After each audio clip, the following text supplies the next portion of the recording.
I'm all-pro cornerback Richard Sherman, and when I'm not chasing receivers, I'm trying to keep up with my kids. That's why Alberto beef jerky is my favorite snack. Alberto is delicious, lean beef, slow cooked and seasoned to perfection, all natural and all delicious. Alberto beef jerky is protein-packed, so I can keep up with my busy. Raiden, stop grabbing your sister's hair. Alberto beef jerky. You get out what you put in. Refers to Alberto's all-natural line of beef jerkies. Minimally processed, no artificial ingredients. This is the Stephen A. Smith Show podcast. I'm Stephen A. All right, a good Tuesday. Dave Rothenberg in for Stephen A. Be with you for the week, and then Stephen A. returns next Monday. Lot to get into. Knicks still very relevant. Yesterday did very little to move the needle for me. A lot of people are excited by Scott Perry, and that's fine. If you want to go in that direction, go in that direction. You know, the more I see of Mayweather and McGregor and a press conference every other day, the less interested I actually am in this fight. You know what where I am with these guys? The more I hear them and see them and watch them, the less likable, at least to me, they actually are. Is it possible that both guys lose on August 26th? All right, 866-ESPN, 866-729-3776. We'll get to the Knicks. We'll get to the Redskins and Kirk Cousins and what's going to happen there. And, you know, from everyone you read and all the people and the analysts and the experts that really get into Kirk Cousins, sounds like he's probably going to play his last year with Washington, which, if you're the Redskins, and we'll get into the value of him in a little bit, just be careful of that. Because for if you're going to move on from him, granted, he makes a fortune of money, and you don't want to lock him up to a long-term deal right now, and I guess the money he wanted was nowhere near the money that they wanted. But just be careful if you're Washington. Because if you move on from Kirk Cousins, look at the teams that have been looking for a quarterback forever. This guy, like him or not, is a 5,000-yard-a-season quarterback right now. Where does he rank? I don't know. But is he good? Yeah.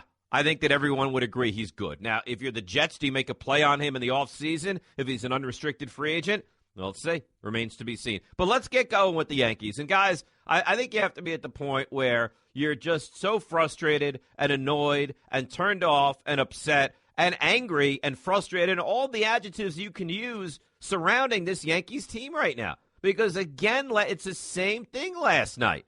You know, you actually got a really nice start from Brian Mitchell. He gave you 5 innings of 1 earned run. Now, 2 runs scored. Second run came around because of his error and mishap over at first base. But, you know, Aaron Judge, 2 weeks ago, guys, was hitting .330. He's 1 for his last 21 right now. He took the collar last night. Now, nobody wants to pitch to him. That's still true. Even last night, Frazier led off, and Frazier's moved up to that 2 spot. He's hit very well, had a couple of doubles last night. But Frazier leads off the 8th with a double. They walk Judge, Holiday double play, Castro walked intentionally, and then Gregorius bunts. That, to me, just was a very strange, what are you bunting in that situation for? And then you go to the bottom of the inning, and I guess the Yankees' bullpen is so barren because they had everybody, it was overworked over the weekend against Boston, that Caleb Smith has to give you 3 innings. He gets hit around a little bit in the 8th, and then the Yankees lose 4-2. Kinsler comes out 1-2-3, 9th inning. This is the Twins. You know, and I know that the Twins have had a decent season, but this is the Twins. You can't, you know, the Yankees haven't won a series in a month. In a month now, we're sitting here. They haven't won a series in a month. And you know what? For all the positivity, for all the we're ahead of the curve, and we didn't expect to be this good so early, and we started out 15 games over, and we were 21-9. This club, guys, right now is 3 games over. They have taken all the goodwill. They have taken all the great start. They have taken everything positive, and they have flushed it down the drain. You say, you know what? This was a bonus year, Dave. The expectations for this year were non-existent. They were until they weren't. When you start out 21-9, and when you go 15 games over, and when you have a 5-game lead in the division, and when you have Aaron Judge is going to win MVP and Triple Crown and Rookie of the Year and everything, you know what? You change your expectations. And that's not just with the Yankees. It happens all the time. Giants last year. Expectations, well, we didn't know. Changes when you look at the team and they're good. 2 years ago, the Jets, right? 10 wins, great year. Great year when all you had to do is beat Buffalo to get in? No. You change your expectations. And we talk about it all the time. All the time. And it happens in the reverse. A couple years ago, we thought the Knicks were going to be a decent team. They go out, they win 17 games. You change your expectations as the season moves forward. 866-ESPN, 866-729-3776. The Yankees right now have injuries. The Yankees right now are playing really bad baseball. I think they're 9-21 in their last 30. They haven't won a series in forever. They're playing Minnesota. And how about this stat? This to me is unbelievable. So the Yankees are 47-44. Just bear with me for a second here, okay? Yankees are 47-44. Twins are 47-45. So they have almost an identical record. Yankees are a half game better than Minnesota right now, right? Yankees have scored 161 more runs than the Twins. So it goes to show you, Yankees are blowing out the opposition when they win and losing very close games when they lose. But I saw the stat the other day. I was on vacation last week. Chapman blew the game on Friday. Yankees have blown 18 saves already this year. And you can finagle any stat you want to show how the bullpen should be better and it hasn't been and there's a problem. You can take any stat, and I say this all the time, any stat and use it to your advantage. But just to break it down like this, the Yankees have blown more saves this entire season, and we're a little more than halfway, than they did the entire year last year. Now, do they have injuries? You know what? When the Mets went through Syndergaard, and when the Mets went through Harvey and Matz and Cespedes and Conforto and Asdrubal Cabrera, you know what I heard from the Yankees fan? You know what? Maybe you have an issue with your training staff. You know what? Find a way to get it done even when you're banged up. Nobody's breaking out the violins for the Yankees. And now you turn to Luis Cessa tonight. Against who? I mean, if you're the Yankees and you can't get fat, and no pun intended, but you're the Yankees and you can't get fat against Bartolo Colon and his 8 ERA and being DFA'd from Atlanta a couple of weeks ago, you almost at the verge where you pack it up and go home. And another thing, and am I down on the Yankees? You're darn right I'm down on the Yankees. And when they went out to L.A. and they lost 2 out of 3 to the Angels, and then they went to Oakland and they lost all 4. You know what I said that Monday? No reason to worry. It's a bad week. It happens to everybody. There is absolutely no reason to freak out. You know what? Right now, sitting here, 3 games over, behind Tampa, there is absolutely reason to freak out. Absolutely. Minnesota's now half a game back. Kansas City is 2 in the loss. Texas is 3 in the loss. The Angels, Baltimore, Toronto are 5 in the loss. Now, do they still have a chance to get in? Sure they do. Can they turn it around? Sure they can. My point is this. They're playing such bad baseball, I don't know that I'm going to mortgage the future to bring in a stopgap starter for the rest of the year. I guess they've inquired about Lucas Duda. You want him? Make an offer. You can have him. As far as I'm concerned, give me something decent. You want Addison Reed? You can have him. You want Asdrubal Cabrera? You can have him. You can have anybody on the Mets that you make a decent offer for. But if I'm the Yankees, I'm not mortgaging my future for a team that is falling all over itself right now. And another thing, you should thank God you're in the American League right now. 47-44 would leave you 4.5 games out of the wild card in the National League. So, do I think the Yankees can turn it around? Of course they can. Do I think Severino has pitched well? Absolutely. Jordan Montgomery, pleasant surprise, brilliant. Aaron Judge, all that and more. It is time now to wake up.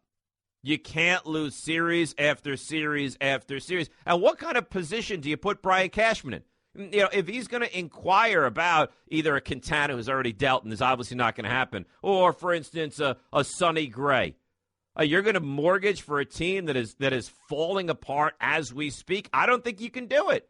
I think you got to dance with who you brought to the dance, and you got to see if you can make it out of this. Now, Pineda's going to be out for the year. I think he's actually undergoing the surgery later today is what I had seen. So he's done. So now it's got to be, no more Tanaka. He's got to be better late in the year, and we're finding a way. No. Now, Tanaka was good on Sunday, but next time out in Seattle, you got to get 7 one-run innings for a guy that's supposed to be your ace. And CC's pitched well, and Montgomery's pitched well. And here's the reason that you're going to have to be upset about the starting rotation. CC's pitched well. Montgomery's pitched well. Severino's pitched well. So 3 of your 4 real starters have pitched well, and you're still falling apart at the seams as we move towards the end of July. But we'll get to the Knicks, and we can have fun with them. We'll get to the Mayweather and McGregor fight. We'll have fun with that. NFL, and I can't wait. A week away from the start of training camps and controversy and quarterbacks, and Ezekiel Elliott is still a very, very hot story. But we start with baseball and the relevant team here. And the relevant team is the Mets lost last night too, but who cares, right? We've been there. We've done that. We've had the funeral for the Mets already. That ship has sailed. The Yankees are relevant. They keep playing like they're playing. They won't be for long. 866-ESPN, 866-729-3776. Rothenberg with you. In for Stephen A. right here on ESPN Radio and the ESPN app. You're listening to the Stephen A. Smith Show podcast.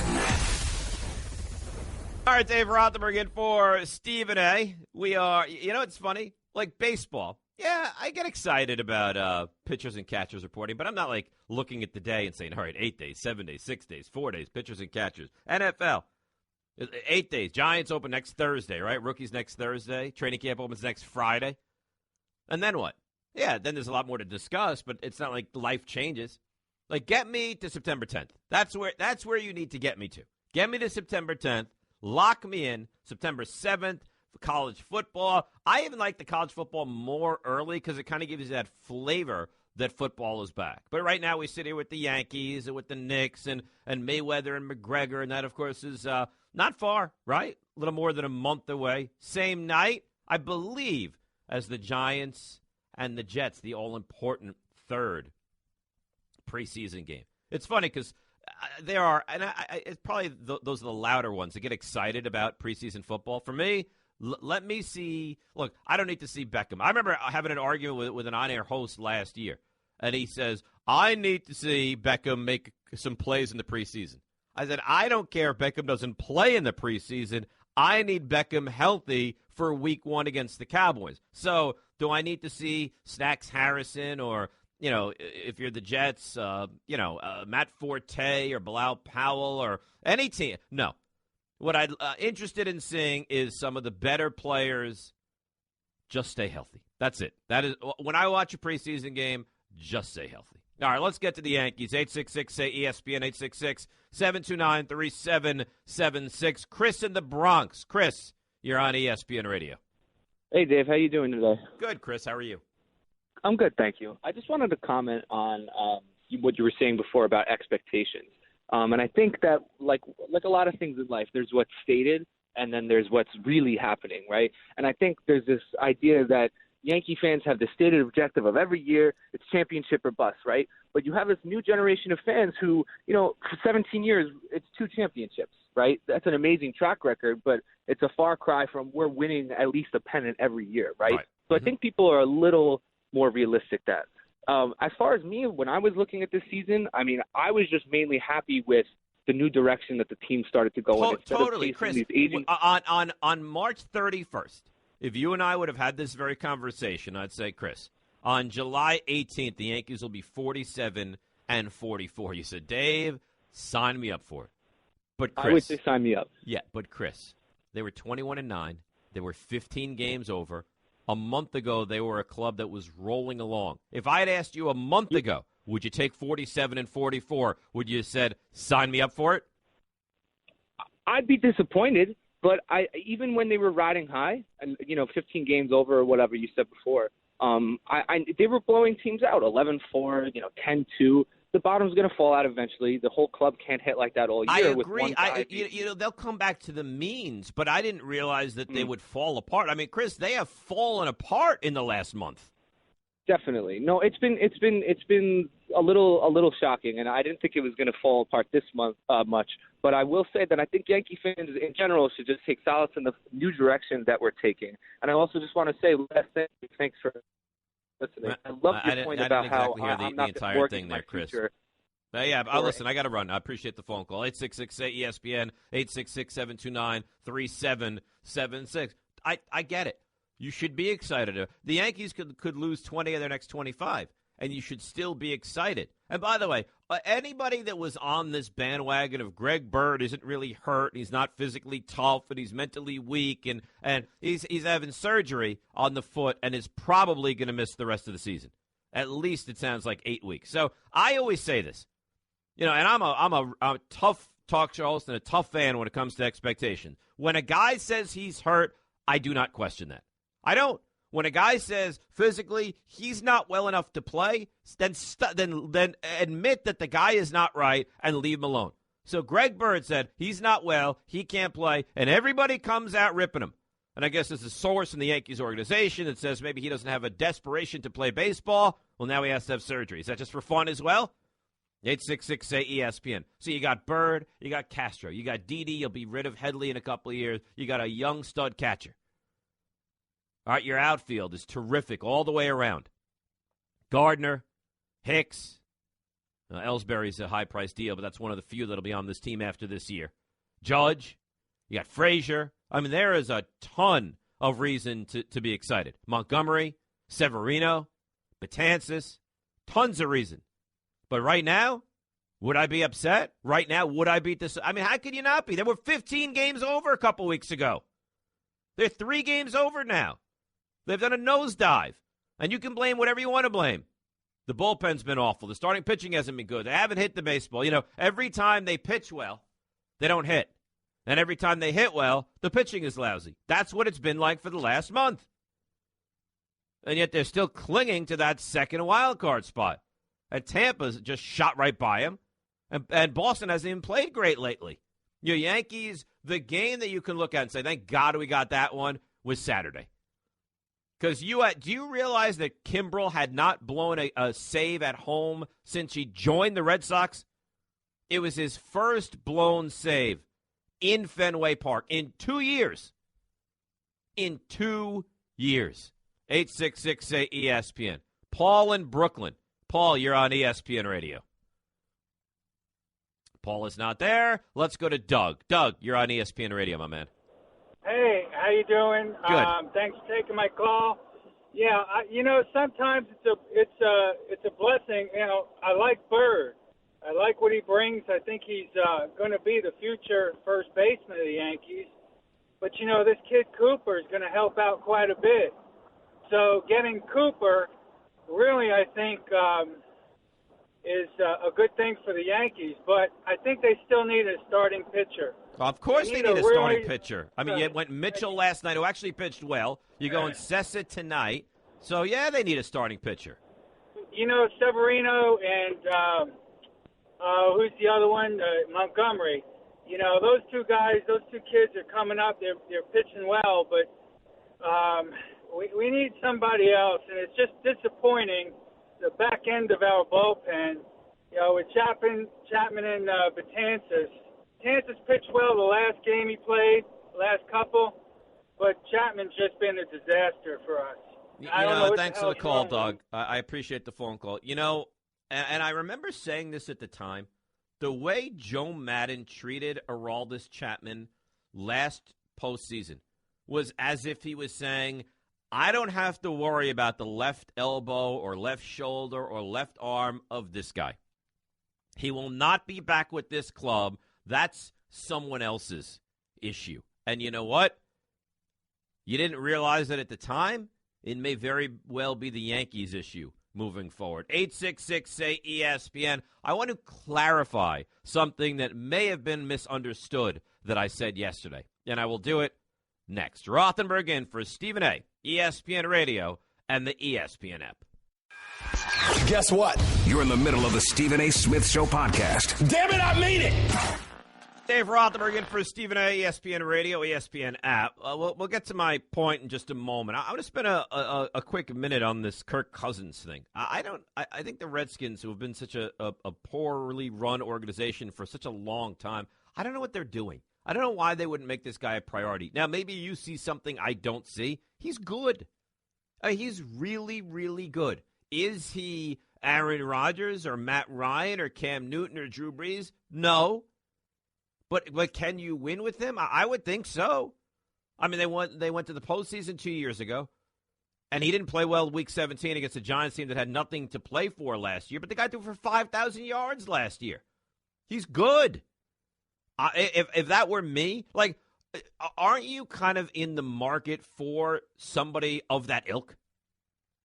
Like, isn't that what you're looking for? Now, of course, you'd love to have Ben Roethlisberger, Andrew Luck, or you know, somebody like that, Tom Brady, obviously. I'm not saying he's a top 8, 10, 12 quarterback, but he's better than middle of the road.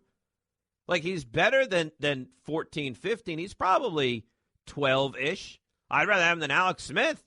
I'd rather have him than whatever Denver has. I'd rather have him than Blake Bortles. I'd rather have him than whatever Houston has, Cleveland, Andy Dalton.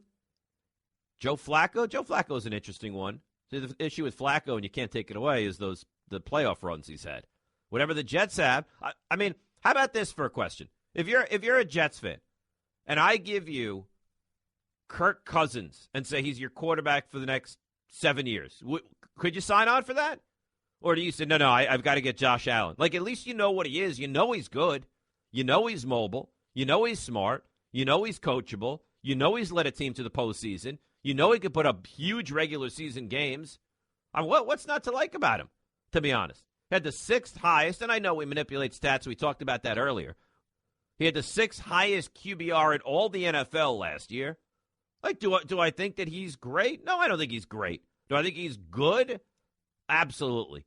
So, I mean, if I offer you free agent, Kirk Cousins, next, 5-year, $108 million deal, $45 million guaranteed. Is that a guy you want to get involved with? You say, no, I will wait for Josh Allen. I will wait for Josh Rosen. I will wait for Sam Darnold, which you have no idea what they'll be. Or I'm going to give you where does he rank? 866-ESPN,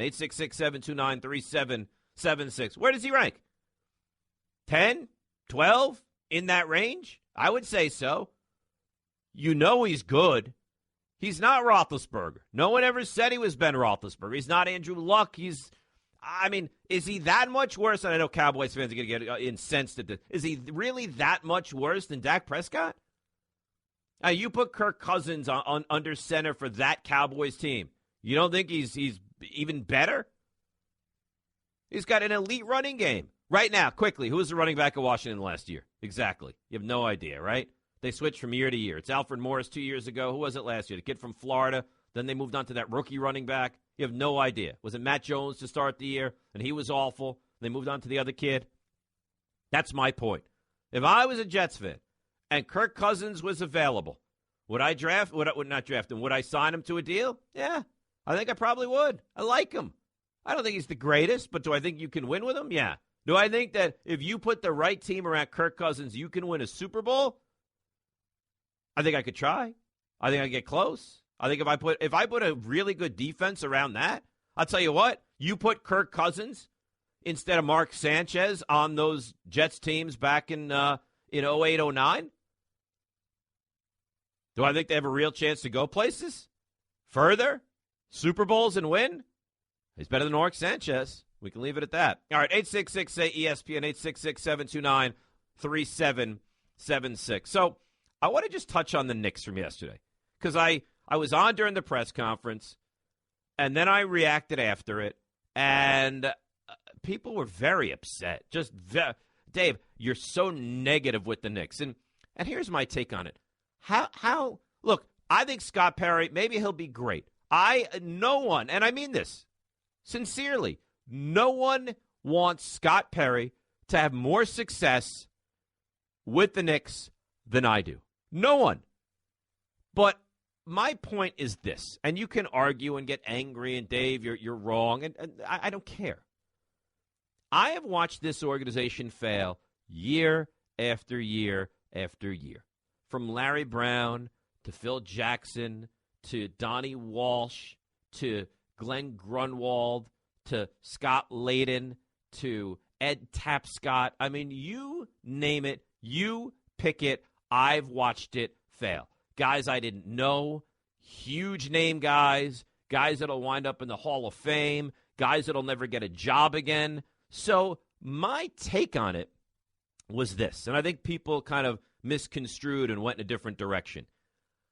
I would have preferred going to one of the better teams in the NBA, a San Antonio, a Golden State, a Cleveland with, say, a David Griffin, and poaching one of their second-tier guys. Rather than go, and you can disagree, and that's fine, rather than go and pick a guy who, outside of being an assistant and having success with the Pistons in the early 2000s, has not had a ton of success. And look, I heard him on the Michael Kay show yesterday. He seems like a great guy. I wish him nothing but success. I hope he hits the ground running. It sounds like he's going to lock the gym door and stay in there and watch Guy, play game after game after game after game. That he's going to be going to Duke on a Monday and LSU on a Tuesday and UCLA on a Wednesday and Michigan on a Thursday and Ivy League on a Friday and do it all over again on the weekend. So I don't question his work ethic. I don't question his competency. I don't question Scott Perry as a basketball mind. My point is this, is I have been taken down a bad path over and over and over and over by this organization. Guys that are going to be the greatest in the history of the game and guys that will never work again. And it sadly has not worked out in a very long time. So my point was this, to reiterate. Not that I don't think Scott Perry is capable. He may be great. But I'm so downtrodden as a fan of this team and this organization that until it changes, I just don't believe it. You have to show me. Show me. They talked about Neely Keena. And then, the way the whole thing went down, guys, is Phil Jackson makes the pick. What happens if Scott Perry, who may be the best basketball mind since Dr. James Naismith, what happens if he's locked away in a room in Sacramento saying, boy, oh boy, if I was running a team like the Knicks, I'd take Dennis Smith Jr. Well, now I got a guy that Phil Jackson demands because he's comfortable in the triangle. You feel good about that? How can you feel good about that? So I'm sorry if I'm hard on this team. And I'm sorry if it's frustrating as a Knicks fan to watch this organization go through the doldrums year after year after year. But it is hard, and it is frustrating, and that's how I feel. And if you can't handle it, then I'm sorry. You can tweet me, you can be all angry about it, at Rothenberg ESPN. 866-ESPN, 866-729-3776. Put together a competent team, and I will be all on board. But sadly, every time I buy in, every time, and there was no one more on Phil Jackson than me. I was so excited. It's going to work. Larry Brown. I was there the day they hired Larry Brown. I had an interview with Larry Brown. Oh, this is a guy that can take any organization. He made the Clippers relevant. He made the Nets relevant. He can make any team good. He took Kansas with Danny Manning and nothing, and they won a national championship. He couldn't win here. Stephon Marbury couldn't win here. So I don't know if you believe in curses, or I don't know if you believe that this franchise just isn't well run from top to bottom to middle to whatever, but you're right. I'll buy into it when I see it. Right now, I don't. And if that makes me a bad fan or a bad host or a bad guy or a bad whatever, then that's what it makes me. Matt is on ESPN Radio. What's up, Matt? How you doing, buddy? Thanks for taking my call. You got it. Just wanted to talk about the Kirk Cousins thing. I'm a Cleveland Browns fan, and to be honest with you, I would take Cody Kessler or Brock Osweiler over Kirk Cousins any day of the week. Well, how is this even humanly possible? You would take him over Osweiler? Osweiler, it would be close, but Cody Kessler, I would definitely take over Cousins. I saw what is the rationale behind making that point? Well, Cody Kessler actually led the league last year in passing percentage out of the pocket, and he was number 3 in yards passing out of the pocket. He's a young guy. He doesn't turn the ball over that much. He doesn't have a lot to work with, I'll give you that. But I think Cody Kessler is a lot more promising than Kirk Cousins. So if Cody Kessler, Matt, if Cody Kessler is the real deal and the answer, why did they draft another quarterback this year? That's an awesome question. Yeah, not terrible, right? Like if he's the guy, if he's the future, if they are looking the same way, and thanks for the call, if they are looking the same way at their team that you are, and his quarterback rating in the pocket, and he doesn't turn the ball over, and he does this well, and he does that well, and everything clicks at a fever pitch, then why did they draft Deshaun Kaiser this year and talk about him as their quarterback of the future? Plus the fact that Kirk Cousins, that Cody Kessler can't stay healthy for more than 2.5 minutes of any game. 866-ESPN, 866-729-3776. So Yankees and they're faltering, which, to be honest, I enjoy greatly, on the table. Kirk Cousins, and if you take him and accept him as the Jets quarterback next 5 years starting in 2018, I'm giving you Kirk Cousins just for money. You taking it? Or you want somebody behind door number 2? And then the Knicks. And if you can look at this and say, you know what, Dave? I disagree. Or you can agree. Either way, I need to see something before I'm going to get excited about Scott Perry. 866-ESPN, 866-729-3776. Rothenberg with you in for Stephen A. ESPN Radio, ESPN app.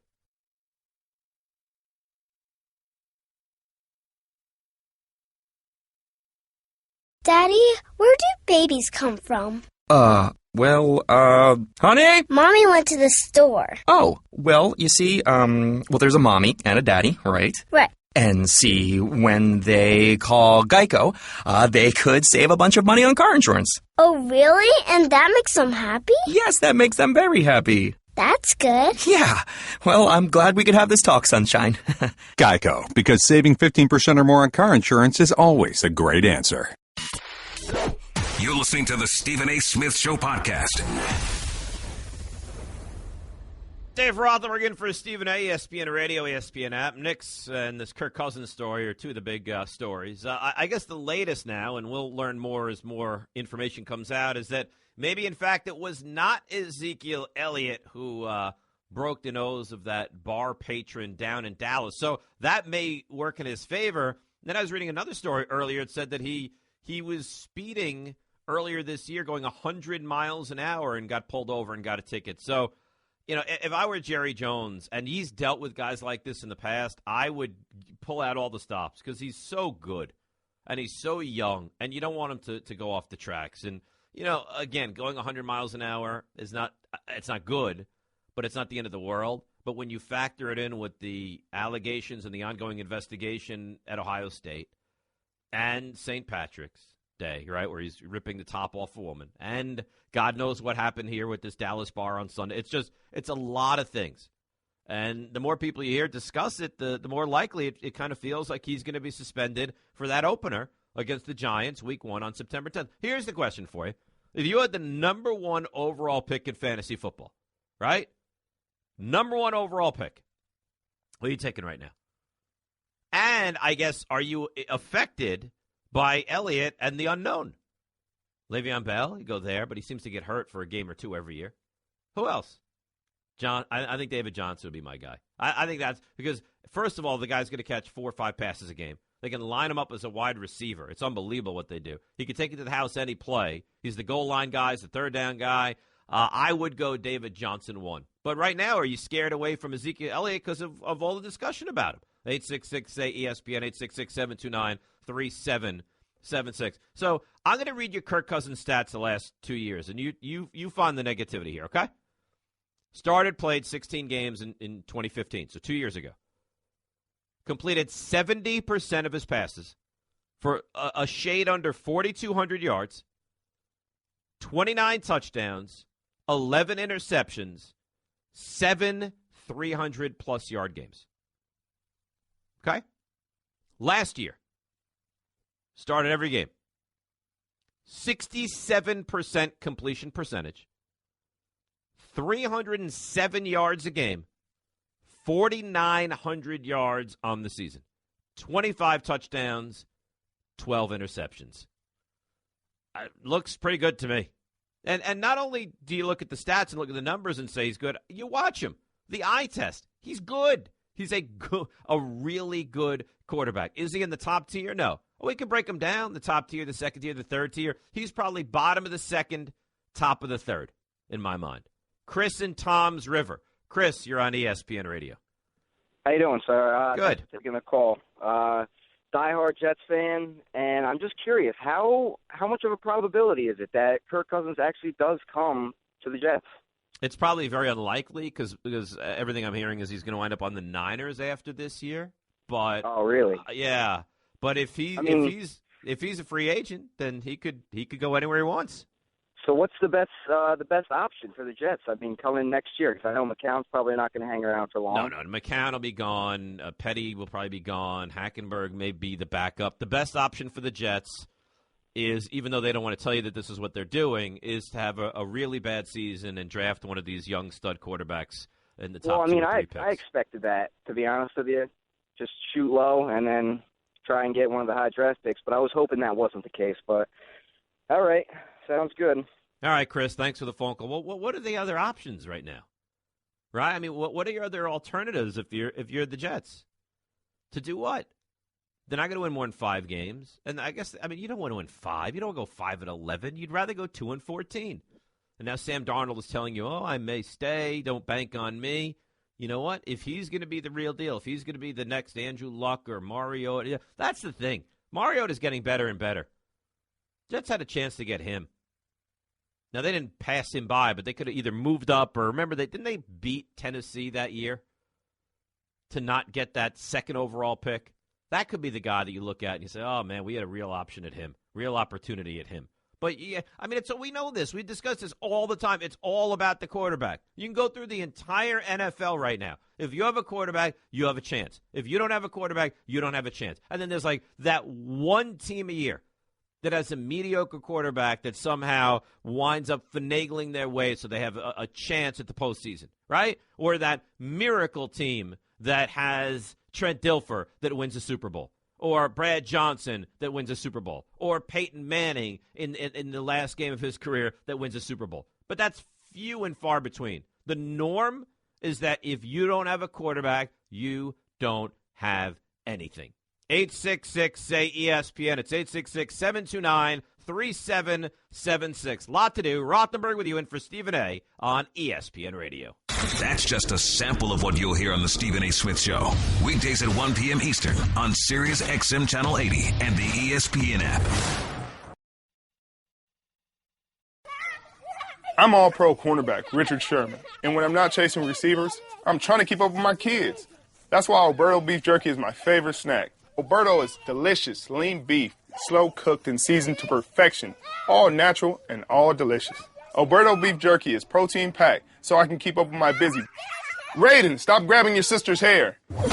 Alberto beef jerky. You get out what you put in. Refers to Alberto's all-natural line of beef jerkies. Minimally processed, no artificial ingredients.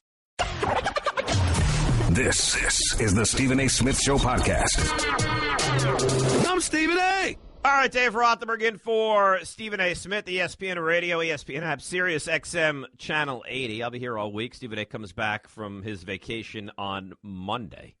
Next week, NFL gets rolling. Everyone reports to camp, and I guess they start filming Hard Knocks. You know what?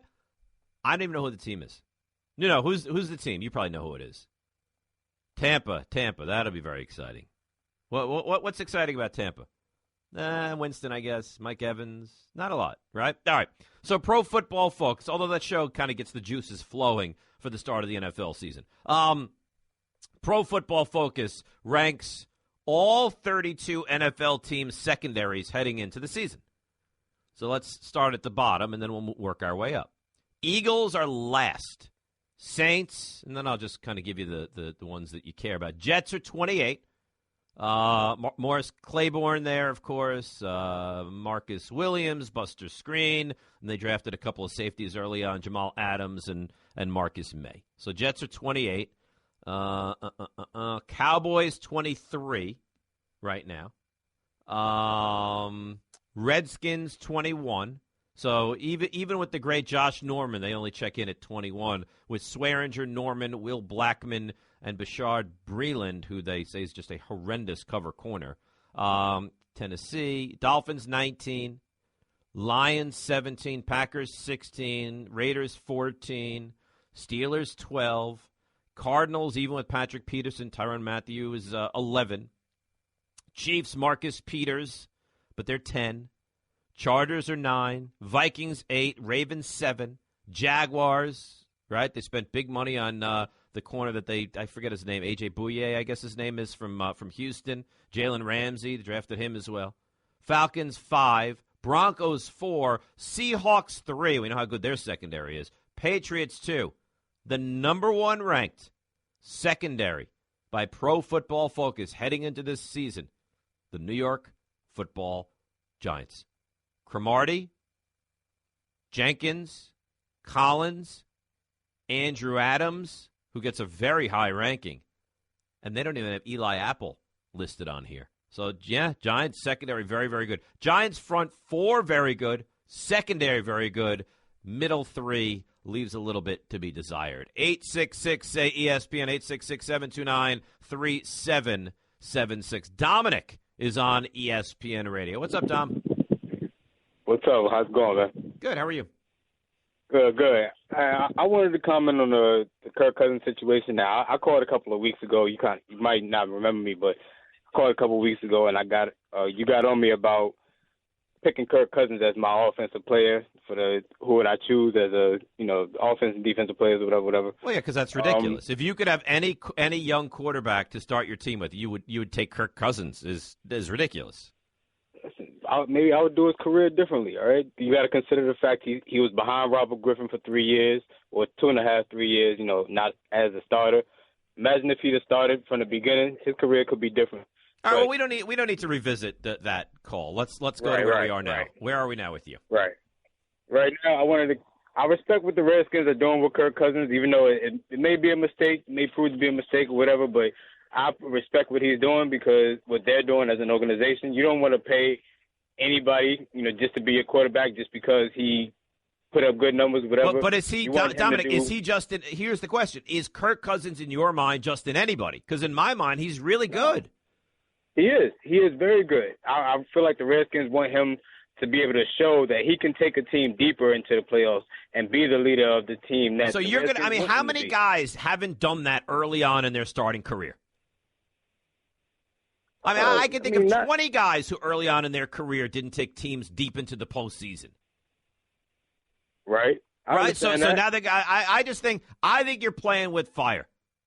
I think you're playing with huge fire if you're Washington because you have a guy who's good. He's not great. Again, he's not Roethlisberger. I mean, you could run through the teams. He's not Drew Brees. He's not a great quarterback. But I think if you put a good defense around him, look, they don't have much of a running game. They don't have much of a defense, and he still led them to the playoffs and the precipice of the playoffs back-to-back seasons. Yeah, so for me, definitely understand that. Yeah, so I just think that you make a mistake. Thanks for the call. Now, I get it. You don't want to pay a guy that kind of money. Well, I got news for you. You have to pay quarterbacks that kind of money. When they're up, Andrew Luck was up, got paid huge. Whenever that quarterback is up, you have to pay him. And we say, I can't believe that this guy's the highest paid quarterback in the NFL. Well, believe it, because it'll continue to change over and over and over. It'll be Cousins. It'll be, moving forward when Mariota's up, he'll get paid a lot. But I ask you this.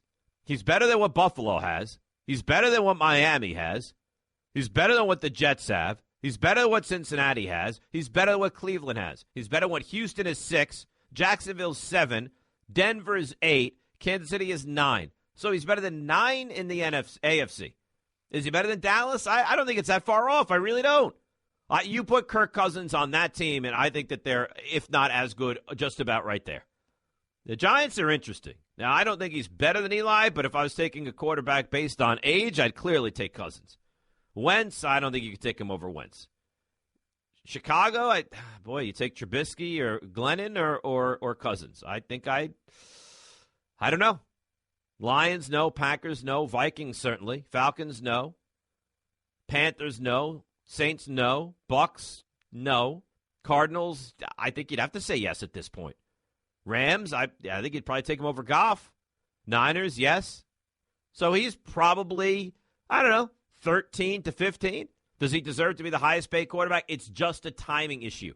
No, he doesn't deserve to be the highest paid quarterback. It's a timing issue that his time is up to get paid right now. Pete in Oceanside. Pete, you're on ESPN Radio. Yeah, I would agree with you on the Knicks. I don't think the Knicks had a good GM since Walsh, and Jim Dillon doesn't really have a good track record of hiring, so I definitely feel frustrated. I wish they would have signed Griffin. And with the Jets, I would sign up on Kirk Cousins because what else is out there? And the only thing I would look at is the money situation with the Jets, what their cap is. But here's the difference, Pete. Just to play the flip side of it, if I'm going to go 2-14 and have the number 1 or number 2 pick in the draft, and I can get either Sam Darnold or Josh Allen or Josh Rosen or one of these big time quarterbacks, I'm going to pay them virtually nothing for 4 years with the rookie salary cap. If I get Kirk Cousins, I'm going to have to pay him a ton for the next 4 or 5 years. So therein lies the big advantage for having a good young rookie quarterback. Well, yeah, I would say sign Cousins if it's feasible, and if you finish with a top 3 pick, take one of the quarterbacks. No, you're not going to do that. It's ridiculous. Really? Thanks for the phone call. No. Well, I mean, you can't invest everything into quarterbacks. You can't spend huge money on Kirk Cousins and then draft a quarterback 1, 2, or 3. I mean, the Bears did something similarly, but I don't think it's to that level. Like, Glennon is a backup who you want to give a chance to start. Cousins, we know, is a competent starter in this league. 866-SAY-ESPN. Jimmy Rockland, you're on ESPN Radio, Jim. Hey, good afternoon, Dave. Always a pleasure. How's everything going, sir? I am doing well, Jimmy. How are you? I'm doing fine. You just said it, though, in regards to Cousins, right time, right place. Is he that good? No, but the market's going to give him a bundle of money. And I'm the Jets. I just can't justify that, Dave. The Jets need so much help everywhere. The one thing I was saying to your screener is, though, this defense is going to be good. The problem is I don't know if they're going to be able to get off the field because I don't think the offense can score any points. Jimmy, we have this thought that the Jets defense is so good, and they do have pieces, individual pieces that you look at, you're like, boy, Wilkerson's good, and Leonard Williams is good, and you think that the Jamal Adams will be good, but I just, every time I think the Jets have a defense that's really good, they seemingly let me down. So I kind of need to see it before I'm going to believe that the overall defense is going to be good with the Jets. Okay, can I ask you another question? Do you think some of the defense's deficiency is the play calling? The players don't get put in the right position at times? Because, I'm a season ticket holder. I'm at every game. I'm like, where's this guy? Where's this one? I know they gave up a lot of long drives, and I go, but the defense should be pretty good. But, Dave, I'm on board with you. I don't want to win 5 games. If I'm going to win 5, I want to win 2. Yeah. And let's go. That's right.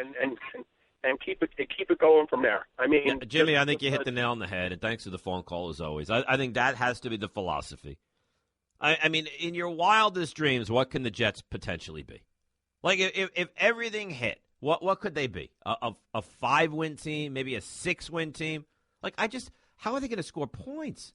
And granted, their running backs are going to be good, and I like Nunwa, and Safarian Jenkins apparently has gotten himself into just in sensational shape, and we'll see what the other young receivers are able to do, and the kid from Alabama. But, I mean, when you compare this offense to every other offense, it's laughable. Look at the Cowboys. Look at the Jets. Look at the Giants. Look at the Jets. Look at all these clubs, and then compare them to what the Jets are. And it starts at the top with every club. Their quarterback is laughable. You got McCown is like 1-16 or some insane stat his last God knows how many starts. Petty has done nothing for me. And Hackenberg, everyone that watches him play, said it's laughable. So could it be that it surprises us? Sure. Do you expect that to be the case? I don't. 866-ESPN, 866-729-3776. Rothenberg with you in for Stephen A. right here on ESPN Radio and the ESPN app. You're listening to the Stephen A. Smith Show podcast. Dave Rothenberg in for Stephen A. ESPN Radio, ESPN app. Little NFL on a July 18th day where it's 90 degrees outside, but what could be better? Yankees obviously continue to falter. If the Yankees don't put up 6 runs off Bartolo Colon, I mean, Aaron Judge is, 1 for his last 21. His average down to 311. And you can't blame just him. But, I mean, you've got to go out there. I mean, Bartolo Colon is Iron Mike at this point. He's a batting practice pitcher. Surprised nobody brought him to the home run derby and said, serve some up for me and let me take him out. If you can't find a way to score runs off this guy, because Cess is on the mound, and you don't know what you're going to get. Cess is certainly not great. You got to score runs tonight if you're the Yankees.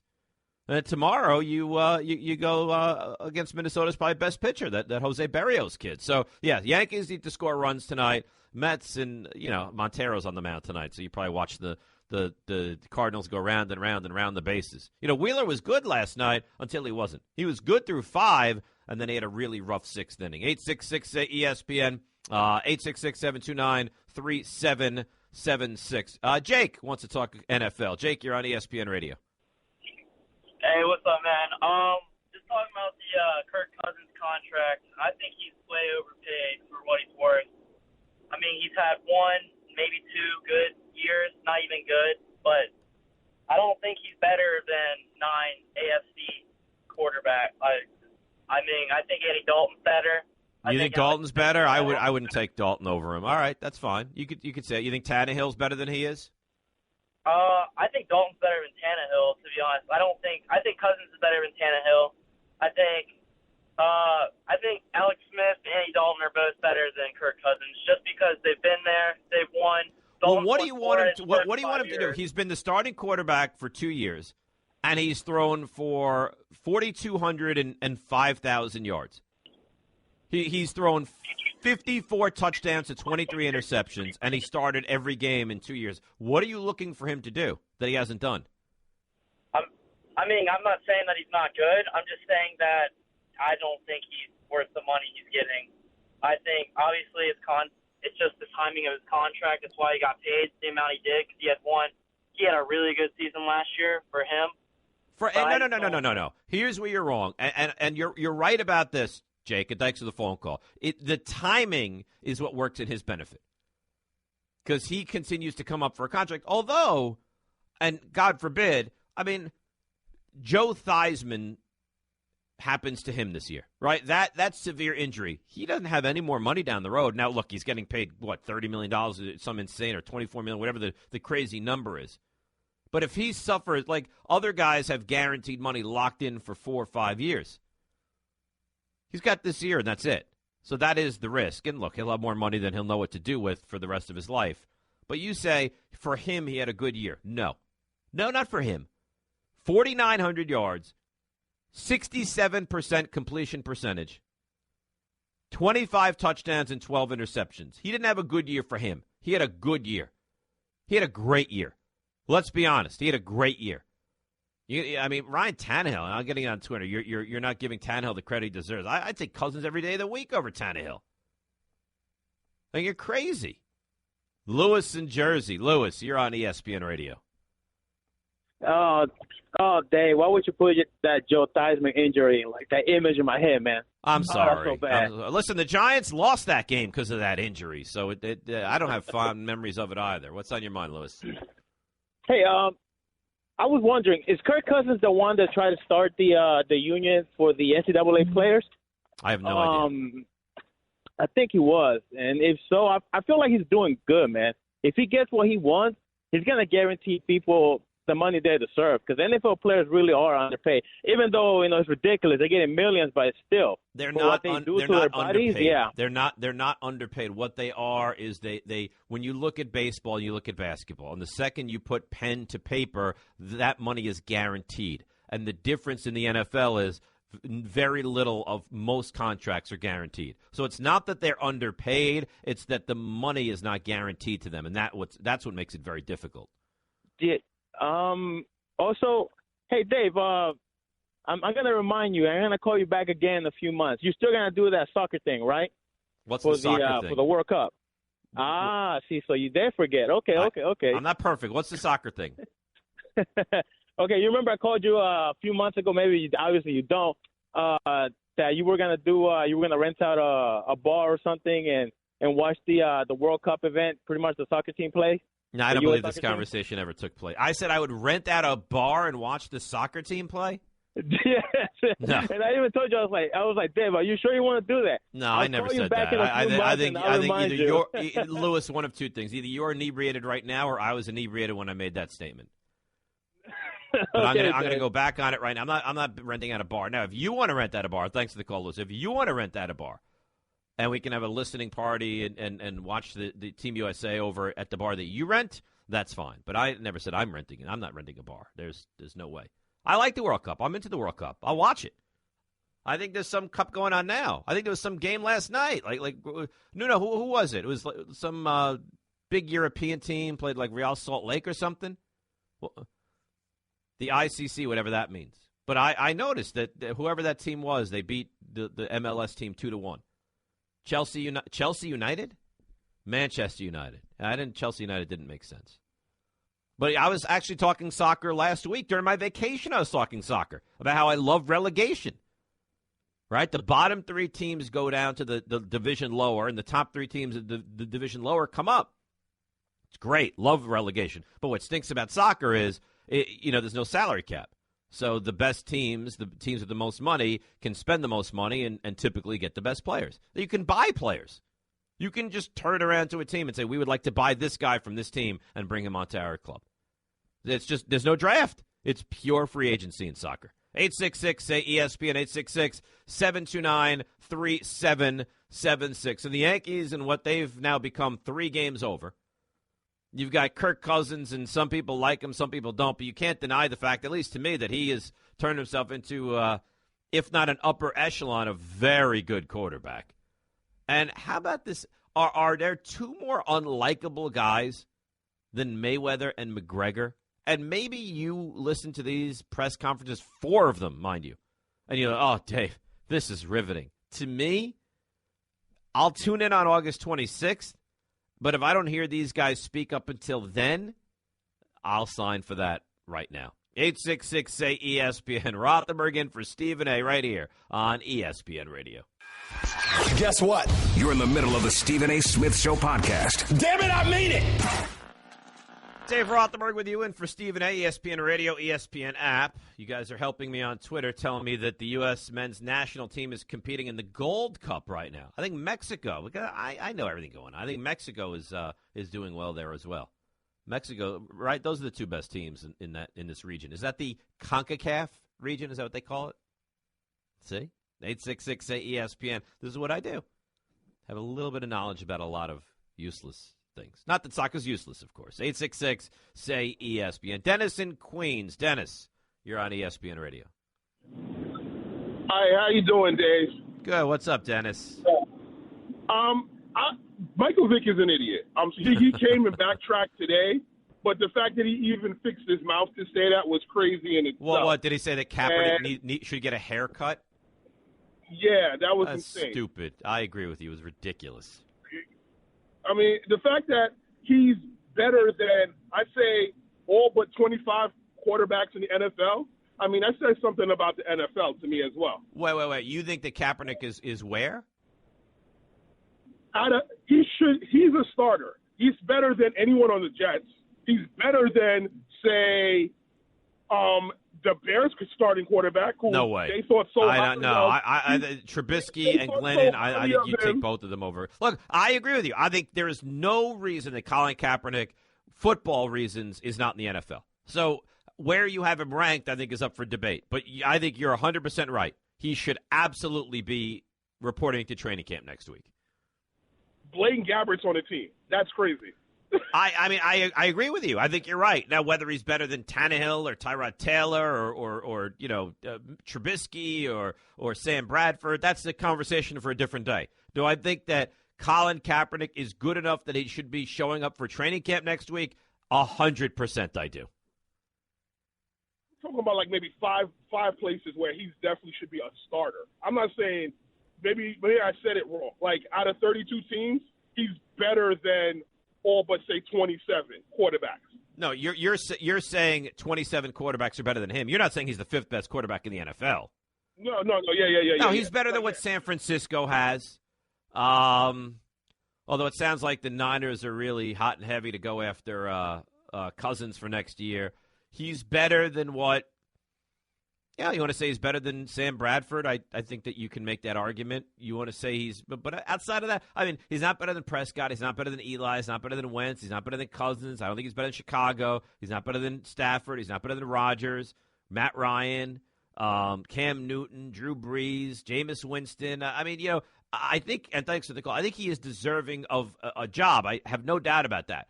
But everyone that comes out and says he's a upper echelon – no, he's not. Who is he better than in the NFC? Is he better than Prescott? No way. Would you take him over Eli? No way. Carson Wentz? No way. Cousins? No. So nobody in the NFC East. Bears? You'd want Trubisky and Glennon. You happy with what you have? So no. Stafford? No. Rodgers? No. Bradford? I'll give you one. Matt Ryan? No. Cam Newton? No. Breeze? No. Winston? No. Palmer? No. Goff? I don't know. Niners, I'll give you two. Russell Wilson, no. So two. He in my mind, he is clearly better than two teams in the NFC. He should have a job. I don't doubt that for a second. And Michael Vick, I mean, just what are you doing? Go get a haircut? I mean, this guy didn't. Even if you're bothered by what he didn't physically harm anybody or anything. And I think that we all agreed that Michael Vick was deserving of a second chance. But just, I mean, come on, go get a haircut? Make yourself presentable? What are you saying? Elliot is on ESPN Radio. What's up, Elliot? Hey, what's going on? Big Niners fan, and, with what Washington put out yesterday, the GM, what does that offer for the Niners? What are they going to offer for him as far as the trade if they're going to try to get him in a trade? And if not the Niners, what is he worth on the trade block?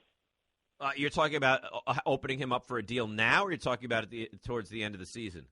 Towards the end of the season, or maybe re-signing him or signing him to a deal and then dealing him. I don't know. I would think that he's worthy of a number one plus.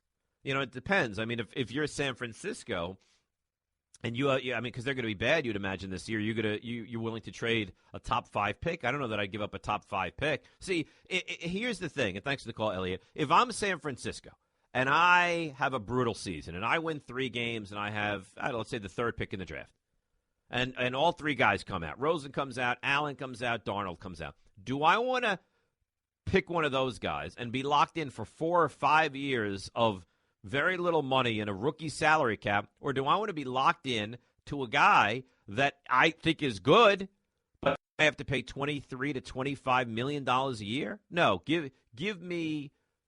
I think I'd say give me the unknown. Give me the potential over knowing, because also maybe Sam Darnold's ceiling is Andrew Luck. Kirk Cousins is not. I think Kirk Cousins at some point in his career could be a top 10 quarterback, but it's not Andrew Luck. It's not.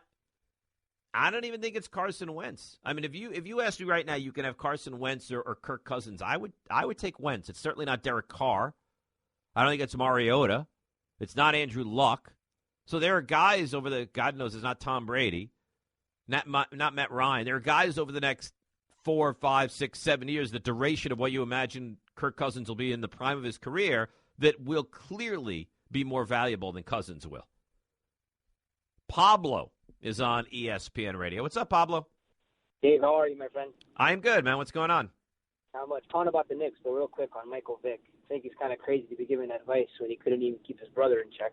But he couldn't keep himself in check. Forget about his brother. How about take and look? We've all forgiven Michael Vick. I think he's gotten another run. I think that he's been welcomed back, and I think he's deserving of that. But you're criticizing a guy for what? You don't like his hair? You don't think he looks appropriate? I mean, come on. Think of the things that he did during the course of his career. Kaepernick hasn't committed a single crime, right? No. So, anyways, back on the Knicks. I guess my question is, now that we got Scott Perry, and it seems like we finally have someone who knows how to run a franchise, or at least has an idea of what he's doing, does that give Hornacek kind of like a fresh start?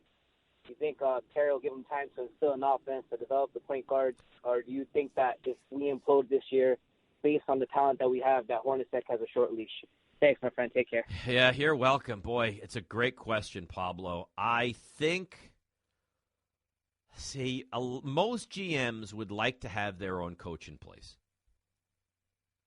So I think if the Knicks have another one of these, 25, 27, 30-win seasons, and there's a way to get away from Jeff Hornacek that Scott Perry, if it's his decision. See, that's, I thought that was interesting yesterday when he was on with Greeny and LaGreca on the Michael Kay show on 98.7 in New York. I thought the interesting thing to that for me was that, they asked him, who has the ultimate decision-making power? And he said, Steve Mills. So if Steve Mills has the ultimate decision-making power, then who, in fact, gets to choose the coach? Is it Perry? Is it Mills? Is it a combination? Do they have to agree? Or if I say, let's keep him, and Mills says, I want to go in a different direction, does that have to happen? Samir in Jersey. Samir is on ESPN Radio. What's up, Samir?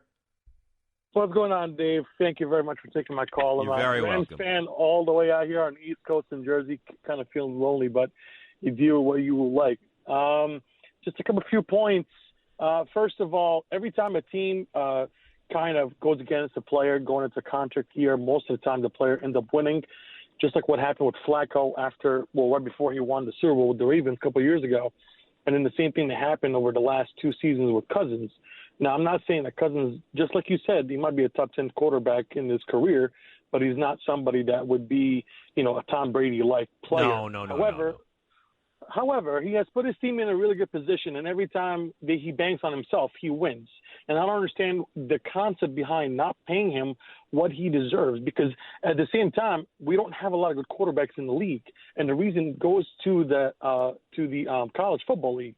The players are being rushed through their college systems. Their college systems are not NFL-ready quarterbacks because all they focus on is winning in the competition. Yeah, but I don't necessarily, Samir, I don't think that they're rushed through. Like, you could make that argument about college basketball. They're rushed through. They're not ready. I just think it's different at the level of the NFL. I think in the NFL that these guys they're in this run and gun, run 89, 95 plays a game. And I just think that it's a very different system. And when they come to the NFL, it's very hard. And to be honest, Samir, I really believe there is no more difficult position in all of sports than to be a quarterback in the NFL. Like, you can come in, you could be a running back, and thanks to the phone call, you can have success immediately. Immediately. Take the ball, find the hole, run it. When you're the quarterback, you are in charge of everything. And just to kind of go to show you, look at some of the elite quarterbacks. I mean, big-time, all-time great quarterbacks that you look at, and they struggled mightily. Peyton Manning was horrendous when he started in the NFL. Eli Manning had a quarterback rating. There's a famous story where they went to Baltimore on a Sunday, and Eli Manning looked like he didn't belong. And they were taking the train back from Baltimore, and they walked up to him and said, "Are you going to be okay?" He said, "I'll be fine." And the next weekend against Roethlisberger and the Steelers, he was excellent. Excellent. But Troy Aikman was hideous early on in his career. So I think that, to me, it is the hardest position in all of sports to get up to speed with the quickest. 866-ESPN, 866-729-3776. Lot on the table. Rothenberg with you, in for Stephen A. right here on ESPN Radio and the ESPN app.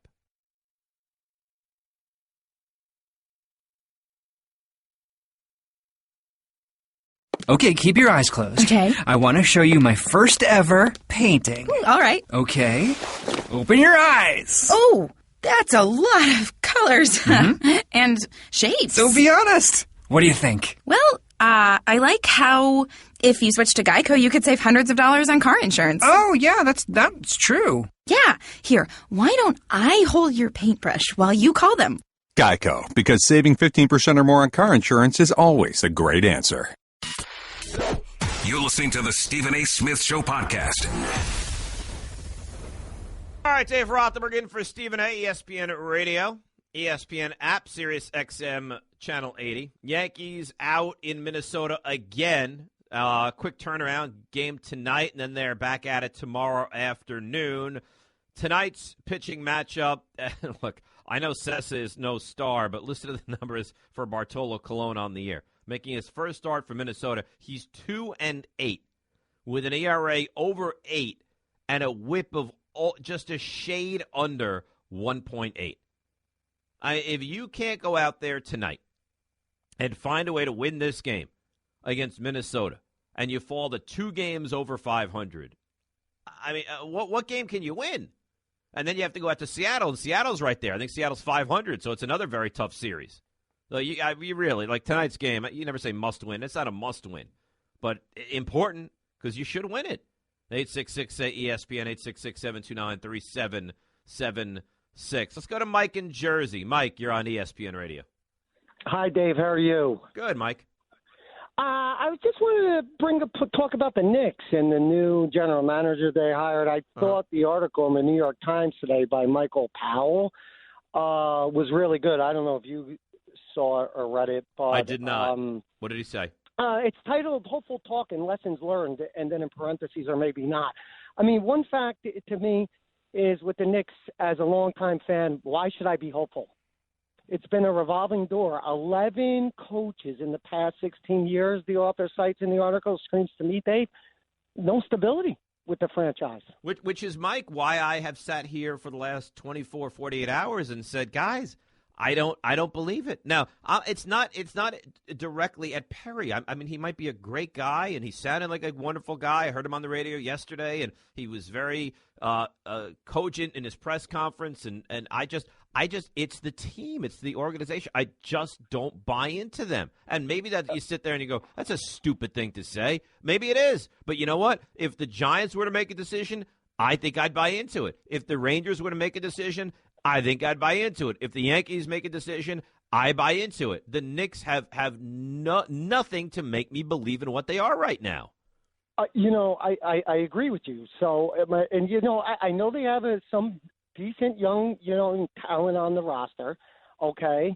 But, this is the New York Knicks, the Garden, where basketball can overtake the city, and Mike, I got to be honest they're running well, it's the Garden, it's the city, it's the icon, it's the Mecca. I don't think I believe that anymore. Do you really think that that's the case? Well, I think that that kind of thing where it used to be has taken a big blow, and it's been When was the last time, Mike? When was the last time a player said, I need to play with the Knicks? It's been a long, long time. And you know what? It was like a proof. The one year they were coached by, I forget his name, and they won the one playoff game at home under Woodson, I believe it was. Yeah, Mike and Woodson, they right. dropped ticker tape. Oh, they were down 3-0 to Miami. They won Game 4, and they acted like they won a championship. I've mentioned that 100 times over the years, Mike, and thanks for the phone call. That was an embarrassing moment as a Knicks fan. You didn't win Game 3 and drop it. You won Game 4 down 3-0, and you dropped it. Milton, Central Islip, you're on ESPN Radio.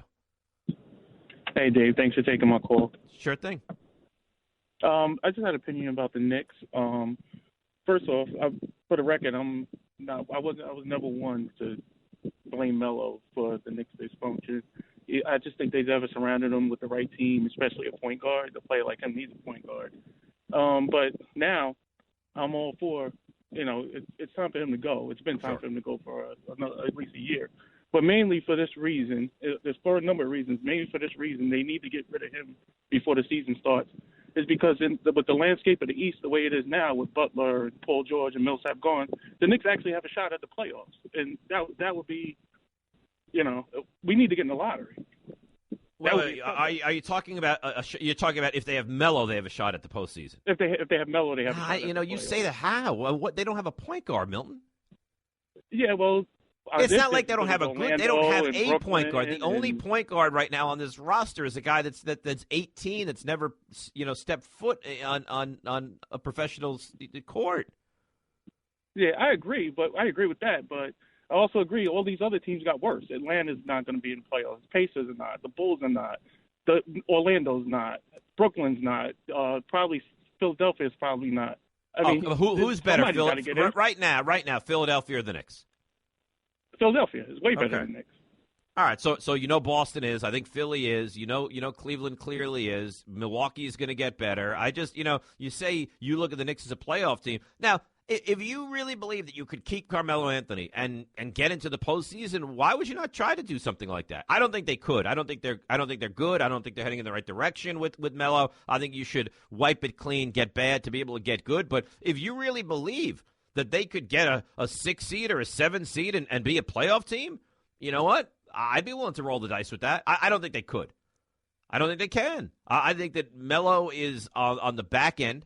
I think he's a very one-dimensional player right now. I'm ready to build around the young kids.